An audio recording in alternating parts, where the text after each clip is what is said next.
Good afternoon. Today's class is also a class about listening and speaking. In our last class, we listened to a true story, and it involved an adult situation. It was about a man who was seeking a visa to come to the United States, and he thought that changed his life.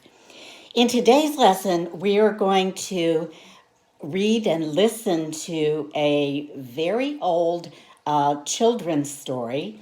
It's called The Velveteen Rabbit. It was written in England in 1922, and it's one of those stories that really is for children of all ages. And so if there are adults listening to this, they can relate to this and perhaps the story of one of their favorite toys also. Okay, today we're going to work on improving our listening skills as we listen to an excerpt, a part of the story of the Velveteen Rabbit. And we're also going to practice telling part of this story to someone else. This is a children's story, as I said, written in England in 1922, and it's about a toy rabbit. Do you have any idea what kind of toys children would have had in 1922?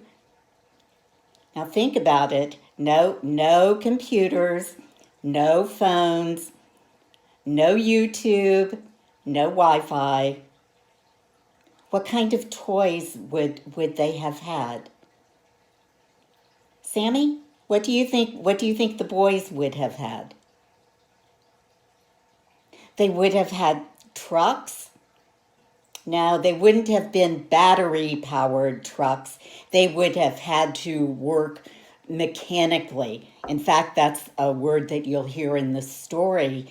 The stuffed Velveteen Rabbit is kind of jealous of the mechanical toys. Anna, what do you think little girls in 1922 might have had? And some little girls still have them. Dolls. Yeah, would they have been an American Girl doll? No, probably not, and especially in England. Okay, before we listen to the story, let's first look at some vocabulary words. First, we have the word splendid.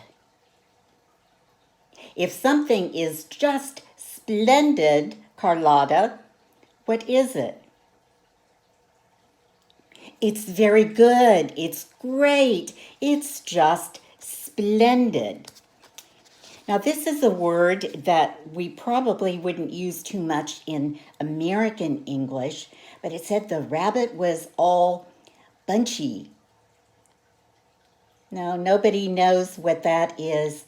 Maybe we should write that on our 3x5 cards. If it's bunchy, it's sort of all packed together and it's not smooth.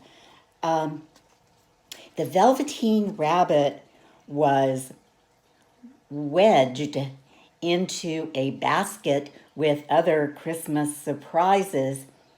If you wedge something in,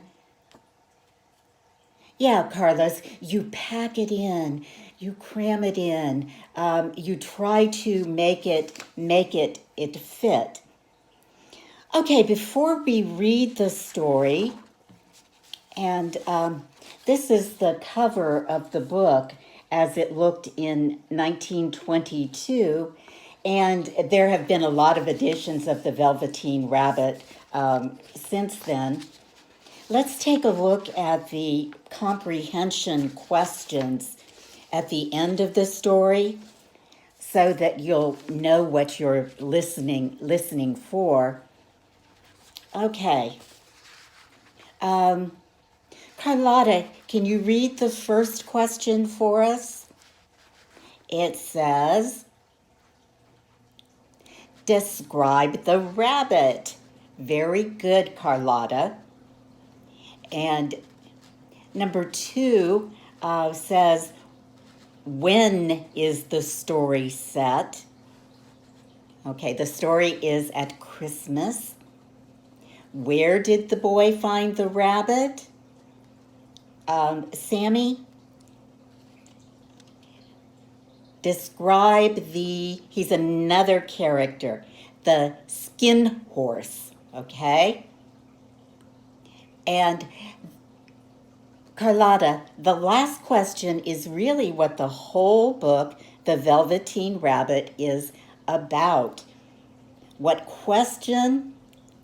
Yeah, you read it, Carlotta.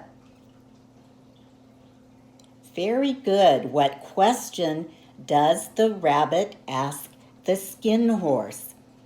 And the question, which is really the subtitle of the book, is what does it mean to be real? Okay, if you would all put your phone on your desk, get your earphones, and go to the web address that I have on the board. Don't put your earphones on just yet, but go to the web address, www.English Club, etc., the Velveteen Rabbit, and just put it on your desk. First, we're going to listen to the story all together.